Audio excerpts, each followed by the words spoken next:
और नक्सली कमांडर बाढ़से देवा के सरेंडर की बड़ी खबर है। आज सरेंडर कर सकता है बाढ़से देवा।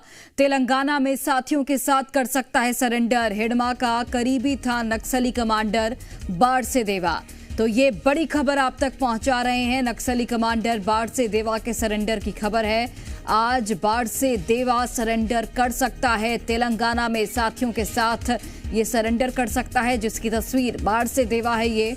और एक बड़ा नक्सली है जिस पर पुलिस ने कई लाख का इनाम घोषित कर रखा है। हिडमा का करीबी था ये नक्सली कमांडर बाढ़से देवा, जिसको आज ये जानकारी मिली है कि वो सरेंडर कर सकता है। तो इसे एक बड़ी सफलता के तौर पर देखा जा रहा है, क्योंकि लगातार नक्सलवाद के खिलाफ अभियान जिस तरीके से जारी है और उसी कड़ी में एक बड़े नक्सली का सरेंडर करना कई तरह के मैसेज भी देता है अपने साथियों के साथ। ये नक्सली बाढ़से देवा सरेंडर कर सकता है। हिडमा का ये करीबी माना जाता था। तेलंगाना में साथियों के साथ ये सरेंडर कर सकता है। ये बड़ी जानकारी आप तक हम पहुंचा रहे हैं। अभी तक की अगर हम बात करें तो जो टारगेट सेट किया गया है उस टारगेट के बहुत करीब हम पहुंच चुके हैं। अनूप अवस्थी हमारे साथ फोन लाइन पर जुड़ गए हैं।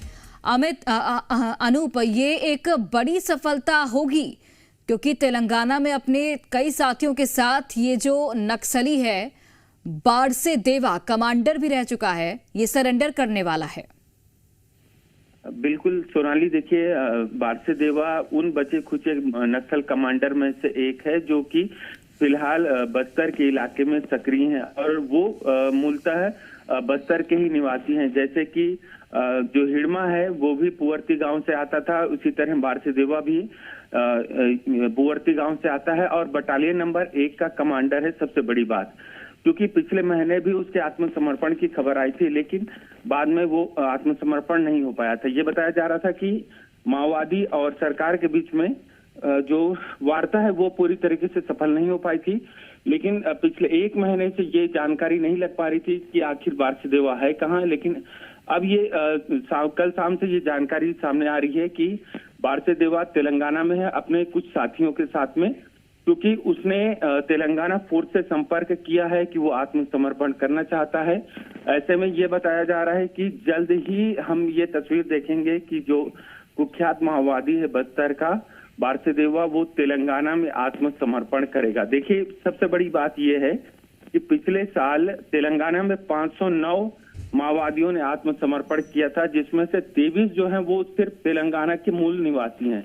यानी कि बाकी जो लोग हैं वो या तो बस्तर के हैं, छत्तीसगढ़ के आते हैं, या अन्य राज्यों से। यानी कि एक बड़ी संख्या में माओवादियों ने आत्मसमर्पण तेलंगाना में करने का निर्णय लिया। और यही जो बात है इसको लेकर जो वहाँ के डीजीपी हैं श्रीधर रेड्डी, उन्होंने भी कहा था कि ये सिलसिला जो है 2026 में भी जारी रहेगा। जी ठीक है अनूप, बहुत धन्यवाद आपका जानकारी हम तक पहुंचाने के लिए। तो एक बड़ी सफलता के तौर पर इसे देखा जा रहा है, क्योंकि हिडमा का नक्सली कमांडर बाढ़से देवा करीबी भी था और आज ये तेलंगाना में अपने साथियों के साथ सरेंडर भी करने वाला है।